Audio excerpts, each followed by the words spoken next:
Imagine a religion that challenges the very idea of God. A tradition that says the path to enlightenment lies not in divine intervention, but in our own hearts and minds. Well, buckle up, because that's exactly what Buddhism proposes. And it has sparked some serious controversy over the centuries. What's up, wisdom seekers? Matt here. Today, we are embarking on a journey to the heart of one of the most provocative questions in spiritual history. Why don't Buddhists believe in God? Now, before we dive in, let me be clear. This video isn't about pushing any agenda or disrespecting anyone's beliefs. Buddhism is all about free inquiry and questioning everything, even its own teachings. So, whether you're a devout believer, a hardcore skeptic, or just curious about different perspectives, you're in the right place.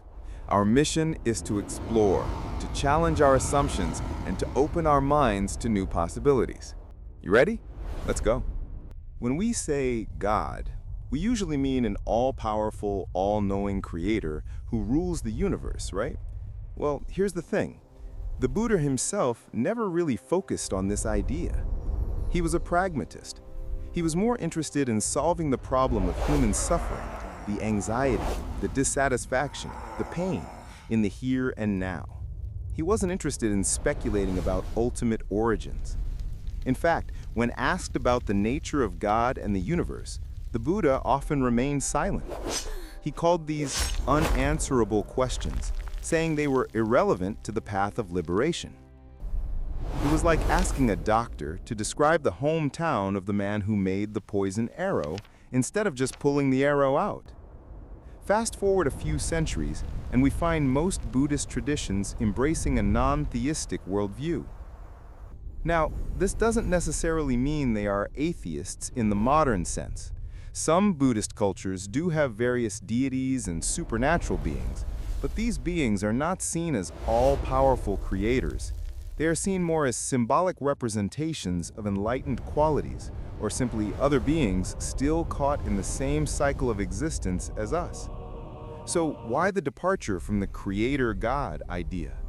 Well, at its core, Buddhism is all about self-empowerment. The Buddha taught that every single one of us, you, me, everyone, has the innate wisdom and compassion to free ourselves from suffering. We don't need to rely on any external savior or deity. The key to liberation lies within. It's like having a superhero hiding inside us, just waiting to be unleashed.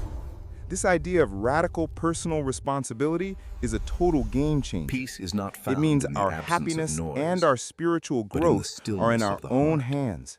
We can't just pray or make offerings and expect some divine being to solve our problems. The Buddha's final words were, "Be a lamp unto yourself." In other words, trust your own wisdom, question everything, and don't blindly follow any leader or doctrine. But wait, it gets even more interesting. Buddhists also believe in karma and rebirth. This is the idea that our actions, driven by intention, have consequences that shape our future experiences, both in this life and beyond. It's like a cosmic game of cause and effect. And here's the kicker.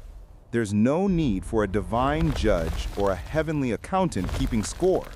We are the ones who set our own destiny in motion, reaping what we sow. This concept of karma ties directly into another core Buddhist teaching, the idea of non-self, or anatta. Buckle up, because this one's a doozy. Basically, Buddhism says that everything, including our sense of self, is impermanent and constantly changing. There is no fixed, eternal soul that was created by some divine being.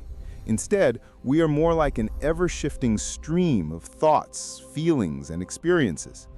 If this sounds trippy, you're not alone. Philosophers have grappled with this idea for centuries. But the Buddha's point was that clinging to a false sense of a permanent self is a major source of our suffering.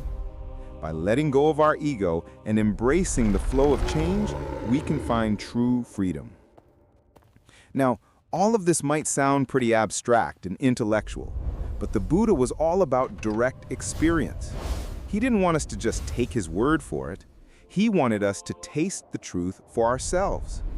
That's why Buddhism places so much emphasis on meditation and mindful living. By observing our own minds and cultivating awareness, we can cut through the illusions and discover the ultimate nature of reality.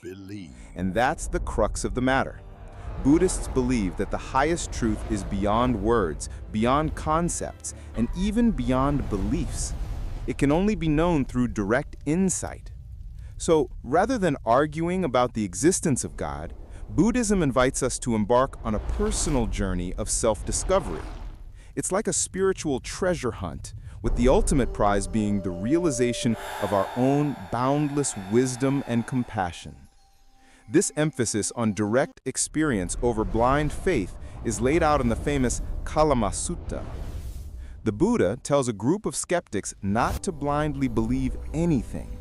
He urges them to question, investigate, and test the truth for themselves. He said, "Don't go by reports, by legends, by traditions, by scripture, or by the thought, 'This monk is our teacher.'" When you know for yourselves that certain things are unwholesome and wrong, then give them up. And when you know for yourselves that certain things are wholesome and good, then accept them and follow them. Wow.